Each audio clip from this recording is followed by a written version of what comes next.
When did you realize your parents saw you as property rather than a person? I found out when I turned 21 and my father locked me in our basement for refusing to marry his 48-year-old business partner. I still remember that day perfectly. I'd just finished my 3rd year of university, came home for summer break.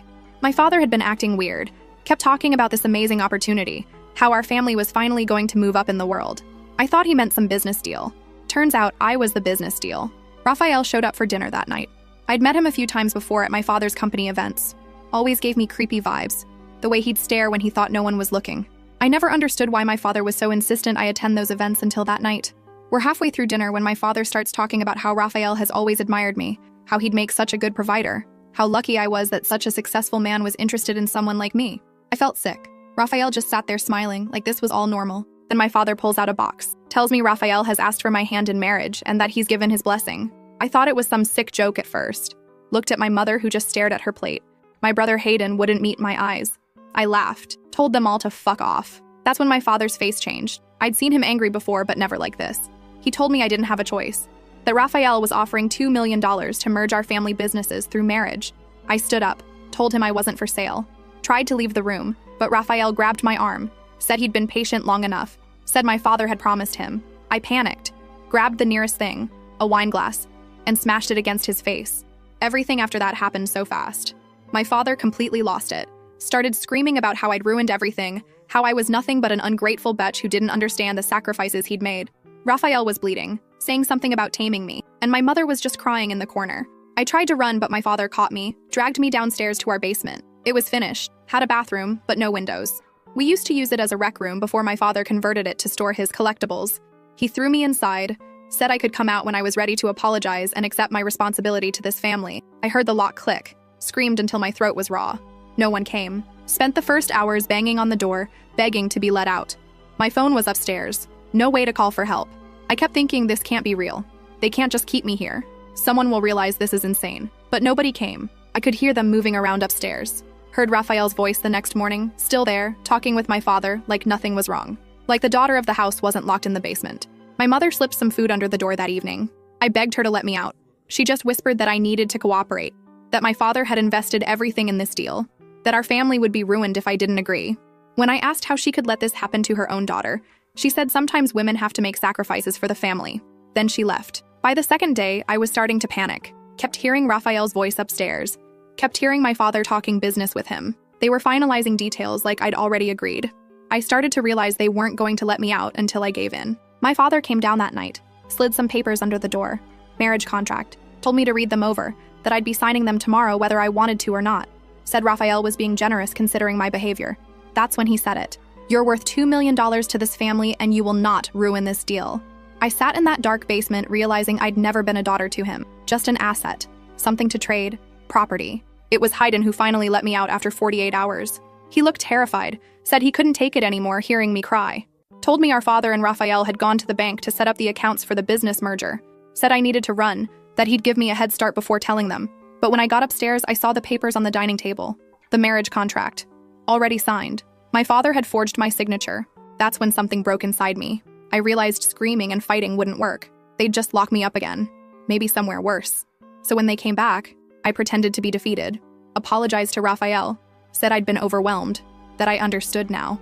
The relief on my father's face was disgusting. Raphael looked smug, like he'd won. My mother hugged me, whispered thank you in my ear like I'd done her a favor. Only Hayden looked sick about the whole thing. The wedding was set for 3 months later. Enough time for me to plan. Update. Those 3 months were the longest of my life. Every morning I'd wake up feeling like I couldn't breathe, knowing I was trapped in a house with people who saw me as something to be sold. Raphael started coming over almost every day, bringing me gifts. Always jewelry, expensive but with this possessive edge to them. Necklaces that felt like collars, bracelets that were too tight, watching me with those eyes while I pretended to be grateful. My skin crawled every time he touched me, putting his hand on my lower back, letting it linger just a bit too long. He'd talk about our future home, this mansion he owned outside the city where I'd be comfortable while he worked. Comfortable. Like a pet in a nice cage.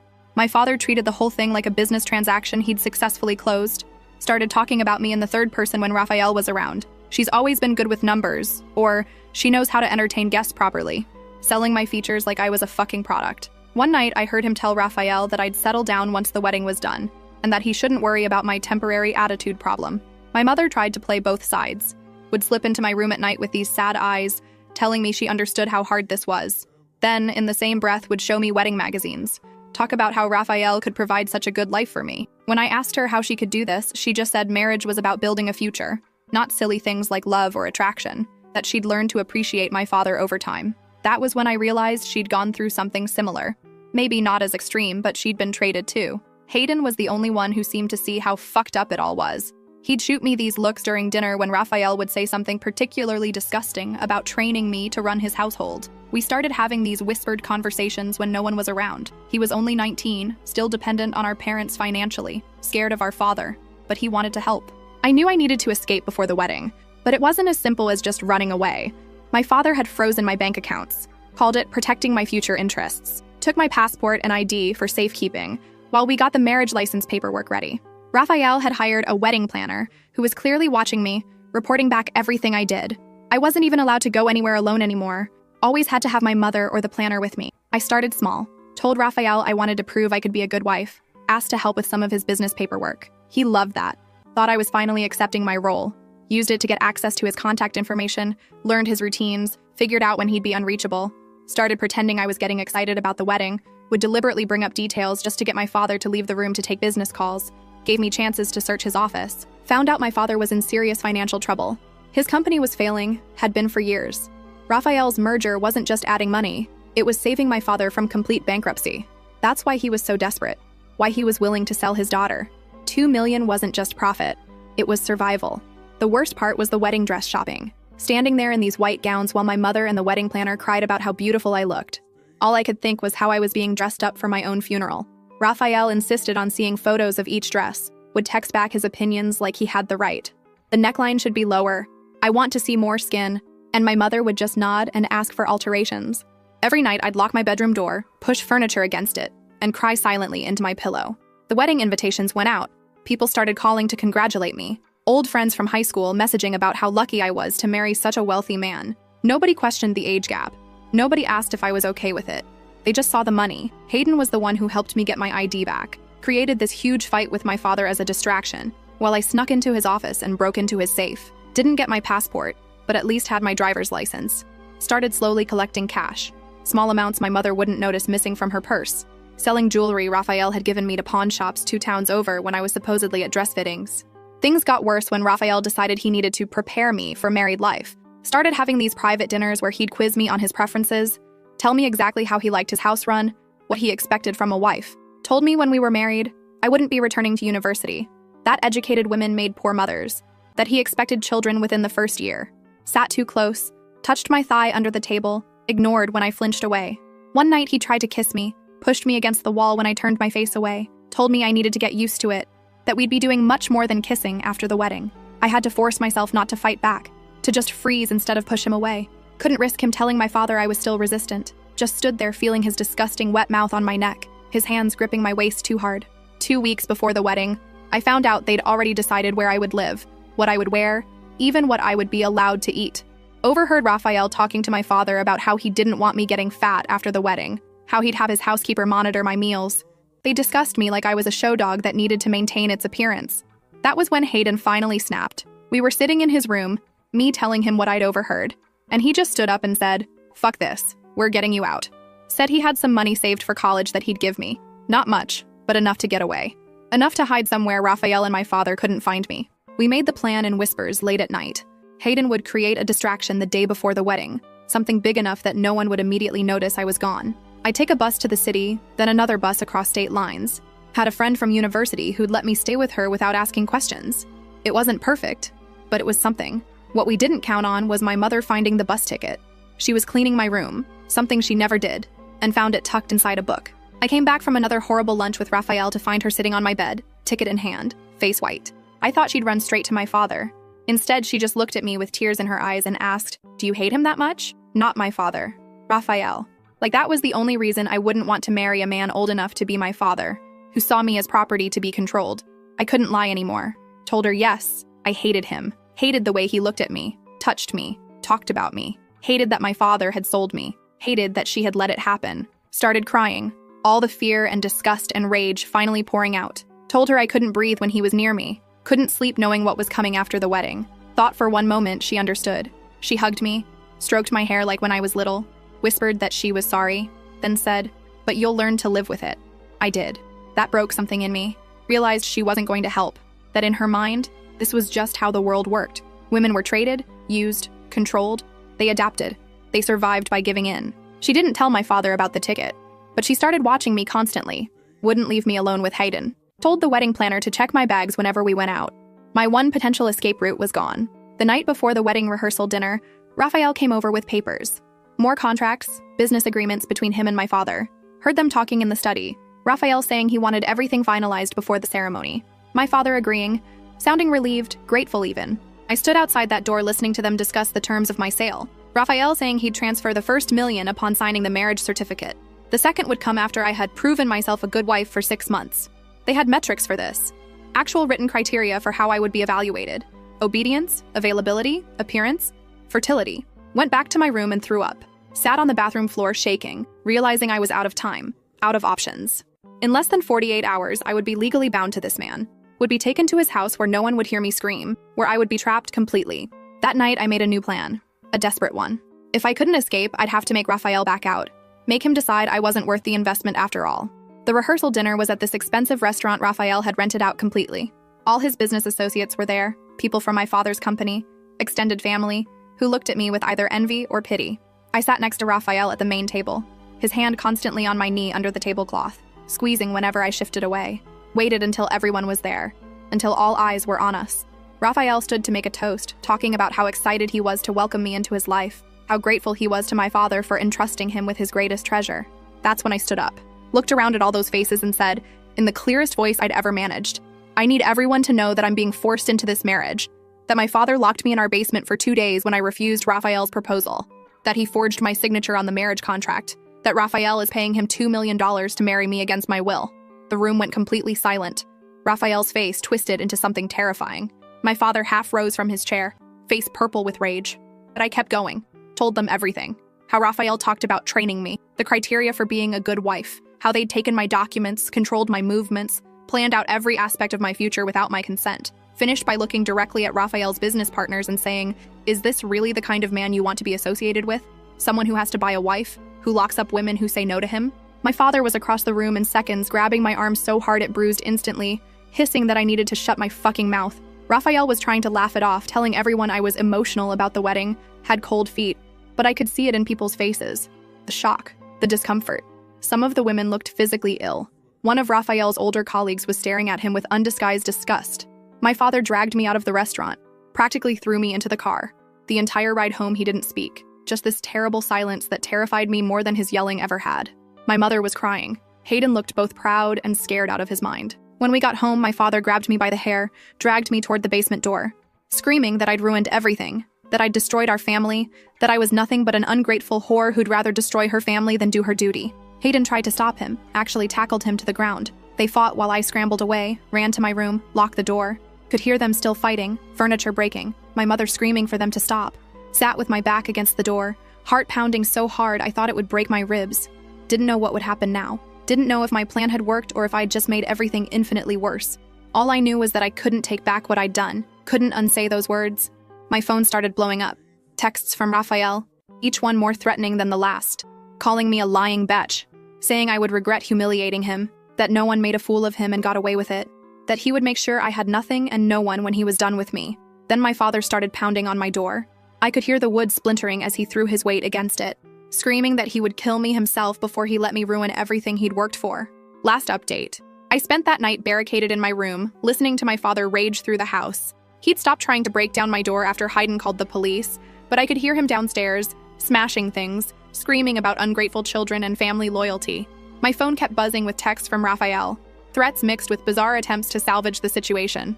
One minute he was saying he'd destroy me, the next offering to forgive me if I apologized publicly, like I was the one who'd done something wrong. The police came, talked to everyone. My father somehow pulled himself together, told them it was just a family disagreement about wedding stress. They didn't even ask to speak to me separately, just accepted his explanation and left. Classic useless cops. Saw a nice house in a good neighborhood and assumed nothing truly bad could happen here. Hayden slept on the floor outside my door that night. Said he wasn't going to let anyone get to me. I could hear my mother crying in her bedroom. my father's voice rising and falling as he alternated between threatening her and pleading with her to fix this mess. Morning came and the house was eerily quiet. I was afraid to come out, but eventually hunger and the need for a bathroom that wasn't attached to my bedroom forced me to unlock the door. Found Hayden still there, bleary-eyed but determined. He walked with me downstairs, keeping himself between me and any potential threat. The house looked like a hurricane had hit it. Broken glass everywhere, pictures knocked off walls, furniture overturned, but no sign of my parents. Hayden said they'd left early, heard the car pull out around 5 a.m. Neither of us knew where they'd gone, but I had a sickening feeling it involved Raphael. I was shaking so badly I could barely hold my phone, but I needed to know what was happening. Called my mother. No answer. My father. Straight to voicemail. Finally texted a cousin who was supposed to be in the wedding party. She responded immediately. The wedding was still on. My parents were telling everyone I'd had a nervous breakdown, but would be better in time for the ceremony. They were lying to everyone, spinning a story where I was mentally unstable rather than being sold like property. Felt like I was going to pass out. Hayden made me sit down, brought me water, kept saying we'd figure this out, but I could see the fear in his eyes too. We were just kids, really. Me at 21, him at 19. What could we possibly do against the full force of our father's determination? That's when Raphael called. I almost didn't answer, but something told me I needed to know what he was planning. Told me he'd spoken with my father, that they'd come to an understanding about my outburst. Said he was still willing to go through with the wedding, because he understood that women sometimes get emotional. Then his voice changed, got harder. Said if I didn't show up tomorrow, properly apologetic and ready to be a good wife, he would make sure my father lost everything. Would make sure Hayden lost his college fund, his future. Said he had enough influence to destroy our entire family. Spent the next hours in a panic, trying to figure out what to do. Couldn't run, had nowhere to go, no money, and now Raphael would be watching for that. Couldn't stay. My father would literally drag me to that altar if he had to. Felt completely trapped. Hayden and I were still trying to come up with a plan when our parents came home. My father looked different, not raging anymore, but something colder, more calculated. My mother wouldn't look at me at all. They sat us down in what was left of the living room, and my father explained the new arrangement. The wedding would proceed as planned. Raphael had generously agreed to overlook my emotional outburst on the condition that I make a public statement claiming I'd been under stress and hadn't meant what I said. I would apologize to his business associates. I would be a model wife. In exchange, Raphael would still pay the $2 million, and our family business would be saved. If I refused, Raphael would not only withdraw his offer, but would use his connections to ensure my father's business failed completely. Would make sure no bank would ever loan to us again. Would ruin Hayden's chances at any decent job in the future. My father delivered this like he was reading a business proposal, not describing the sale of his daughter's life. I looked at my mother, begging her with my eyes to help me. She just stared at the floor and whispered that sometimes sacrifices had to be made for family, that I needed to be strong, that I would adjust eventually. That's when I truly understood. There was no escape, no help coming, no one who would stand up for me except Hayden, who was as trapped as I was. Felt something crack inside me, not breaking, but hardening. Realized that if I was going to survive this, I needed to stop hoping for rescue and start thinking differently. Told my father I needed time to think. He looked suspicious but said I had until morning to come to my senses. Warned me not to try running again. Said Raphael had hired people to watch the house to make sure his investment was secure. Back in my room, I sat on my bed staring at the wall for hours, thinking about the life ahead of me, being owned by Raphael, bearing his children, slowly dying inside while everyone pretended it was normal. Couldn't do it. Wouldn't do it. But couldn't see a way out that didn't destroy everyone else I cared about too. Hayden came in around midnight, sat beside me. We didn't speak for a long time. Finally, he asked if I remembered when we were kids and would make escape plans for zombie apocalypses or alien invasions. How we always promised we'd stick together no matter what. Started crying then, said he couldn't watch this happen to me, that he'd rather give up his future than see me sacrificed. That's when the idea came. Told Hayden we needed to find leverage, something that would make Raphael back off without destroying our family in the process. If this was a business deal to them, we needed to make it a bad investment. Spent the night digging through everything we could find. My father's business files, old emails, financial records Hayden could access through the family computer, looking for anything we could use. Found plenty of evidence of my father's financial troubles, but nothing that would help against Raphael. Morning came too quickly. Could hear my parents moving around downstairs, my mother calling up that it was time to start getting ready. The wedding planner would be arriving soon to help me dress, do my hair, make sure I looked perfect for my sale. That's when Hayden found it. An old email thread buried in my father's archive. Conversations between him and Raphael going back 3 years. Planning this. Planning my marriage since I was 18. Discussing how to prepare me for the idea. Raphael talking about how he'd had his eye on me since I was 16, attending my father's company picnic. My father responding with suggestions on how to maximize the arrangement. Never once discussing what I might want. just calculating the best time to cash in on their investment. Felt physically sick reading it. Raphael had been watching me, waiting since I was a minor. Had been planning with my father while I was still legally a child. Took screenshots of everything, sent them to my email, to Hayden's email, to a new account I created just for backup. Went downstairs then, found my parents and told them I needed to speak to Raphael before the ceremony. Needed to apologize properly in private. My father looked relieved, thought I'd given in, called Raphael immediately to arrange it. Raphael arrived looking smug, like he'd won. My father left us alone in the study, the final courtesy before delivering me to my new owner. As soon as the door closed, Raphael's facade dropped. Told me he was going to make me pay for every second of embarrassment I'd caused him. That once we were married, I'd learn exactly what happened to disobedient wives. I just looked at him calmly and showed him the emails. Watched his face change as he realized what I had. Told him if he didn't walk away from this wedding, from our family completely, these would go to every business associate he had, to the press, to anyone who might be interested in knowing he'd been planning to acquire a teenage girl through her father. Might not be technically illegal since nothing happened while I was underage, but it would destroy his reputation. No one would do business with him again. He tried to grab my phone. I stepped back, told him it was already backed up in multiple places. That Hayden had copies too, with instructions on what to do if anything happened to me. For the first time, I saw fear in his eyes. Demanded he call off the wedding, return any contracts my father had signed, walk away completely. He tried to argue, to threaten, but I just kept my finger hovering over the send button on an email addressed to his entire contact list. Finally, he broke, agreed to everything. Watched him leave, still couldn't believe it had worked. My father came in moments later, face ashen. Raphael had told him everything was off. No merger, no money, no wedding. He lost it. Started screaming at me, saying I'd destroyed our family, asking what I'd done, what I'd said to make Raphael back out. I just looked at him. This man who had raised me, who had taught me to ride a bike and helped with my homework and then tried to sell me like livestock, and felt nothing but pity. Told him I knew about the emails, knew he'd been planning this for years, saw the shock on his face, then the calculation as he tried to figure out how to spin this, how to justify it. Cut him off before he could start. Told him he had a choice to make. He could let me go, back to university, to my own life, where I could send those emails to everyone, could destroy his reputation the way he'd nearly destroyed my life. My mother was crying in the doorway, Hayden standing behind her. My father looked at them, then back at me, asked why I was doing this to him, like I was the one hurting him, like he was the victim here. That's when my mother finally found her voice. Told him enough was enough, that she'd stood by while he gambled away their future, while he made bad business decisions, while he tried to solve his problems by selling their daughter. But she wouldn't watch him blame me for his failures. The next few hours were a blur, calls canceling the wedding, guests being told there was a family emergency, Raphael's things being removed from our house. My father locked himself in his study, wouldn't speak to any of us.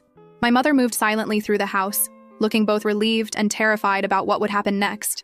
That night, I packed my things, couldn't stay there anymore. Hayden helped me load my car, made me promise to call when I reached my friend's place, hugged me so tight I could barely breathe. My mother stood in the driveway watching, tears streaming down her face, said she was sorry, that she should have protected me, that she'd been weak. I couldn't forgive her yet, but told her maybe someday. My father never came out to say goodbye. Could see him watching from his study window as I drove away. Don't know if he was angry, ashamed, or just calculating his next move. Didn't care anymore. It's been 6 months since then. I'm back at university, finishing my degree. My father's company eventually failed. Turned out Raphael made sure of that. His final act of revenge. My parents had to sell the house, move to something smaller. My mother calls sometimes, trying to rebuild some kind of relationship. My father never does. Hayden moved in with me, transferred to a college nearby. Says he couldn't stay in that house after everything that happened. Still have the screenshots, just in case Raphael ever decides to try again. But mostly, I try to focus on building a life that belongs only to me.